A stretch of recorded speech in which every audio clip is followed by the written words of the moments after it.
ka ardhur njerë një munafik, një dyftërsh në xhamit Rasulit alayhi salam. E njëri prej sahabëve u shku edhe i ka folë Rasulit alayhi salam dvogël. Edhe i ka thonë që ka ardhur ky munafiku. Me demek, atë largojmë, të hjekom. Ky i ka thonë dvogël. E Rasulullah alayhi salam e ka ngrit zanën që me një krejt xhamia. Ka thonë, a nuk dëshmon kë që la ilaha illallah?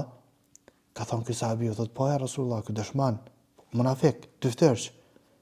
Tani ka thonë Muhamedi alayhi salam, që me një krejt xhamia, a nuk dëshmon kë që unë jam Rasulullah alayhi salam? Ky sahabiu ka thonë, ky dëshmon ja Rasulullah, po munafik. Ka thonë Muhamedi alayhi salam, këta janë ndaj të cilve më ka urdhëruar Allahu azza wa jall mos sjell me mirësi.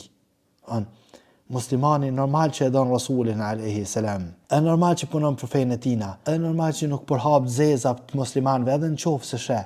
Ama munafiku është ai për cilin na duhet me pas shumë kujdes. Edhe në qoftë se dyshojmë që dikush është dyftësh, nuk guxojmë me thënë kush, për shkak se Allahu azza wa jall e din çka kanë zemrat e njerëzve. Dëshmon që la ilaha illallah, dëshmon që Muhammed Rasulullah, falet me neve, nuk guxojnë me fal. Allahu azza wa jalla është ai që din çka kanë zemrat e njerëzve. Kështu që mos u merrni me dyftërsinë e njerëzve, mos u merrni me paragjykimin e tyre, merru me veten tënde, angazhohu me nefsin tënd. Elusim Allahun azza wa jalla na ruaj.